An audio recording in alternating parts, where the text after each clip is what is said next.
I'm a mummy, I'm a TV presenter, I'm a mental health advocate, and I have bipolar.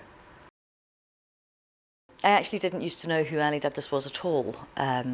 Life was pretty chaotic, having been living with an undiagnosed mental illness up until the age of 35. Life was all over the place and I couldn't really have said who I was. I'm now 44, so I've been diagnosed for 9 years and life has just changed beyond recognition. Almost makes me quite emotional thinking about it because yes, I'm a mother, I have a 5-year-old son, MK, and I live with bipolar too. It's not easy at times.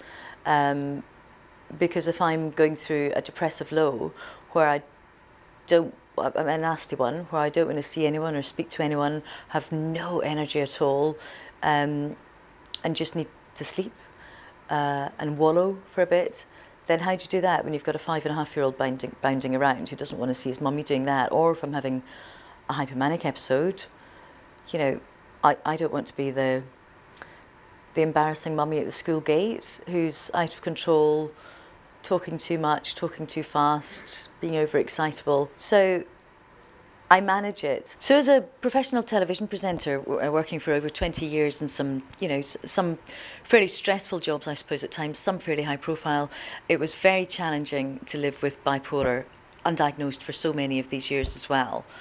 But I'm not sure to this day that I helped myself as much as I could. And I say that because I wasn't open, I didn't come clean, come out my bipolar closet till fairly recently because I was afraid of the stigma that was attached to it, and I was afraid that people would think I was unemployable.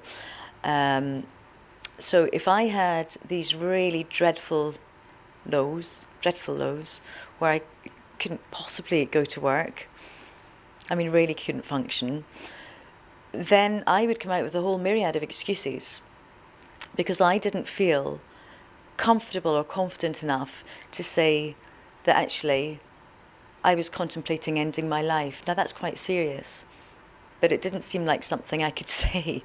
It seemed more acceptable to say I've got a migraine. The stigma is still very much there with all types of mental illness, and I think in terms of what employers can do to have a little bit more knowledge or understanding of what mental illness means and having it in perspective, we're still very employable and capable, and perhaps adjusting language. You know, it's too easy to use throwaway names like somebody being a nutter or somebody being mental.